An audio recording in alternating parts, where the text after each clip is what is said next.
starting with the Tomb King player, here we are in slow motion. Looks like we're going to be looking at a front line consisting of a lot of skeleton chaff infantry. So we're going to have what appears to be 4 skeleton warriors and 4 skeleton spearmen. One of those skeleton spearmen will be the ROR King Nikesh's Scorpion Legion with their poison damage. We're also going to be seeing a single tomb guard with halberds in the back line, and then 2 units of Ushabti with great bows up front, one of them also being an ROR, the Chosen of the Gods. We're going to be looking down here, looking at a Necrotech, going to have Restoration, or is it just Restore? I can never remember. It's just Restore. And the Wrath of the Creator, dishing out that extra armor-piercing damage and melee attack for constructs in a 30-meter radius. He's also going to be having the ROR Sphinx of Usep Necrosphinx. I'm having a hard time speaking today, guys. Be patient with me. And Setra the Imperishable. Now, Setra will have the Blessed Blade of Tra, as well as Wrath of Tra, Usep's Incantation of Desiccation, Naru's Incantation of Protection, as well as Jap's Incantation of the Cursed Blade, Unyielding Will, and the Restless Dead with the Curse as well for that damage AoE when he's under a certain threshold of health. Now, let's take a look at Chaos. We're going to have a front line consisting of 5 Chaos Marauders. Behind them, we're going to have 4 units of Forsaken with 2 units of Chaos Warriors with halberds. Very, very infantry focused. The Tomb Kings do have a hard time with their infantry isn't the best, so this army looks pretty well suited to take out a lot of the Tomb King infantry very quickly. Now, for the leadership, we're going to see a Chaos Sorcerer of Fire, going to have the Forbidden Rod as well as Burning Head and Fireball with Kindle Flame for that AoE across the map, giving fire weakness to the enemy whenever he's casting. We're going to be looking at a Dragon Ogre Shaggoth here, and then another Dragon Ogre Shaggoth going to be the big Papa himself. It's going to be Kolek Suneater, ladies and gentlemen. He is going to have Lord of the Storm, Stand or Die, as well as Star Crusher for some insane armor piercing and splash attack buffs when he's in combat. So at this point, it looks like the Monster Mash should be a pretty even engagement. You know, we have the Necrosphinx of Usep and Setra on his War Sphinx against 2 Dragon Ogre Shaggoths. The infantry should go in favor of the Chaos, but you got to be careful with how you're approaching here. Looks like there's some bunching issues going on, but very wisely, the Tomb Kings are prioritizing these halberds first. I couldn't agree with that decision more. Want to get rid of these very dangerous, heavily armored, anti-large armor-piercing infantry that will be able to support in the monster fight. And once you take care of that, then the Tomb Kings really don't need to worry about any of the other infantry that the Chaos Forces have brought here. We're going to see the Forsaken dive in, who I imagine will make quick work of Skeleton Spearmen. And oh my goodness, look at that health just start to melt away. The frontline engagements are down, and the Tomb Kings are coming up to make their presence known, diving into the center, and the Chaos Warriors with halberds are closing the gap there to help out. And here comes a Burning Head from the Warriors of Chaos, and oh my goodness, did you guys, that was the perfect Burning Head. Oh, that just destroyed the entire Tomb King line. That was absolutely devastating, guys. The Chaos Forces have completely overwhelmed the Tomb King left, and now it's just the Tomb Guard who are having to dive in and try to help out. But the Ushabti look like they're successfully getting tied up. But right here, a mistake from the Chaos player indeed. You absolutely need to be bringing these guys around. Don't bunch 4 units up on top of each other, because then not only are they not going to be able to take advantage of the numerical superiority by flanking the enemy, they are in extreme danger of getting terror routed all at once. This Ushabti summoning in the rear, a very nice pick. And looks like Chaos so far in a pretty solid position in this fight. We have Kolek running away from these guys, the other Dragon Ogre Shaggoth coming into support. And now it will be a monster mash in the back lines, as it does appear Chaos is winning out the infantry fight here so far. But oh no, looks like we have some wavering on those Marauders, and that Shaggoth just ran away too. Oh, I don't know why that Shaggoth ran away. Kolek could have used the help for sure. But now it's just going to be Kolek over here getting double teamed, and wisely seeing some Chaos Forces getting pulled away from the frontline engagement. And I would like to see them exploiting the gaps. But look, this is what I was talking about, guys. All of these guys were bunched up on each other, and now all of them are getting routed in mass. And that's a huge loss for Chaos, everyone. I cannot emphasize enough how big of a loss that is for him. This Burning Head coming through here, doing some nice damage here, but missing King Nikesh's Scorpion Legion. And oh, will it hit his own units in friendly fire? Looks like it's just barely going to graze him, but the high armor on those Forsaken going to negate most of the damage. Okay, Blessed Blade of Thaw getting popped down there. We have some more Forsaken in here, and the Necrotech is looking like he's in a bit of a precarious situation, down to about quarter health. If this Shaggoth needs to get in here, Kolek is getting absolutely stomped by these Tomb King forces, and this Dragon Ogre Shaggoth needs to come over here and help support. Oh no. With Kolek so low on health, and oh, the Sorceress of Fire, I don't even know what killed it. I actually completely missed that, my apologies. But the biggest problem here that the Chaos Forces have is these Ushabti with Great Bows are still online, and they're just going to continue firing at Kolek as long as he's far away. But looks like Kolek recognizes this, is going to be pulling forward towards these Ushabti with Great Bows, bringing some Chaos Warriors with him to support.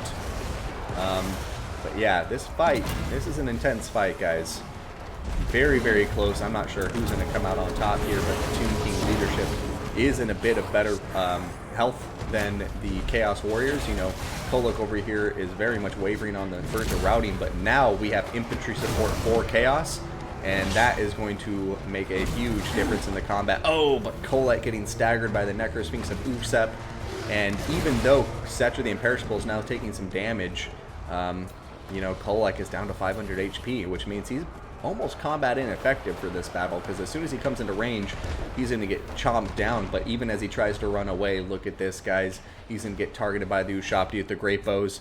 He's still at 517 health. We'll check on him, but it looks like he may be getting out of range now. Alright, Chaos Forces bringing most of their infantry back, and at this point, every single unit of Tomb King infantry is dead. They just have the Great Bow Ushabti as well as Cetra and the Necrosphinx of Usep.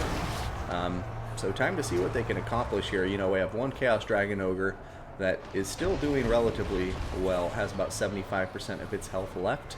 And if the Chaos Forces can mop up the Ushabti with their Great Bows, finish off that Necrotech like they just did, then I think they still have a chance in this fight. But it's really going to be about how he engages this Dragon Ogre Shaggoth. He needs to keep him with this infantry blob at all times, because the infantry blob is the only thing that will give him an edge in combat against this Sphinx of Usep, which completely outclasses him, especially just as a regiment of renown. His stats are going to be much higher.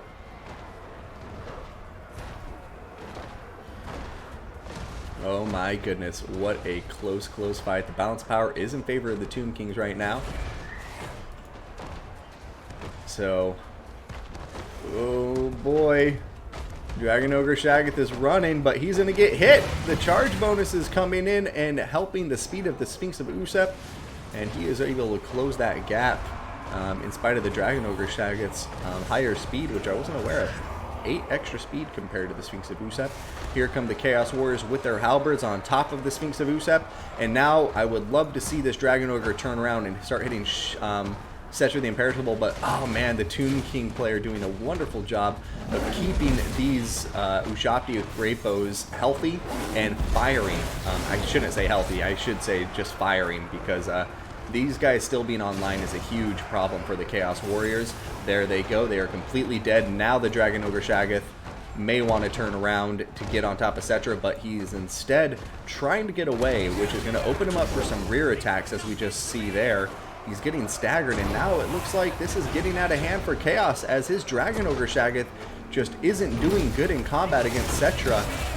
I do think the amount of time he spent running away from engagements really hurt, especially when Kolek was stuck in engagements getting chomped down. But oh no, terror kicking in, and it just looks like this is going to slip out of the grasp of the Chaos Warriors to win this.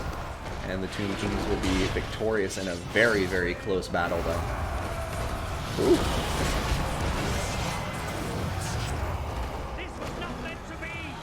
Yeah, here comes the Necrosphinx, as well as the War Sphinx, and they're just having a field day, like cats playing with mice right now. Oh man, that was a bit of overkill, don't you think, Necrosphinx? No need to do such a nasty thing to that poor infantry unit, but alright, Kolek coming in to fight now. Leadership looks like it's somewhat shored up for the Chaos, but terror kicking in now on top of the Chaos Warriors with halberds, and those are by far the most important infantry unit here. But Dragon Ogre Shaggoth coming back into the fight now, looking like he wants to get a hit on top of Setra the Imperishable.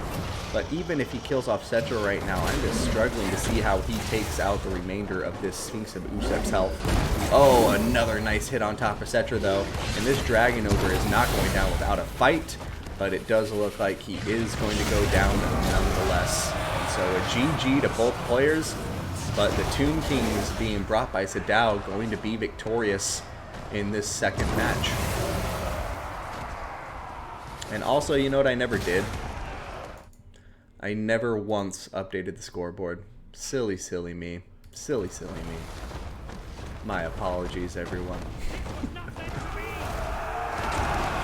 Oh, there it goes. The Warriors of Chaos have been broken, and the Tomb Kings will reign supreme.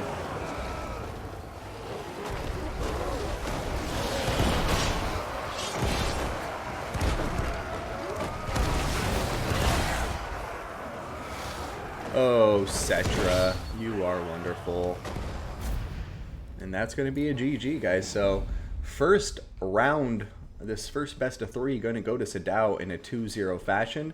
His Tomb Kings taking out Geraldo's Chaos in a very close fight, especially in the initially. I think Geraldo really had the momentum there, that beautiful burning head, that overwhelming infantry power, and I think in the end what lost him the game there is that he didn't spread out his infantry forces enough. He had the numerical superiority, he also had a quality superiority, as you know, Marauders and Forsaken don't have too many issues taking out skeleton warriors. Marauders a bit more of an even match, but Forsaken, absolutely not. They will just stomp all over the Tomb King infantry.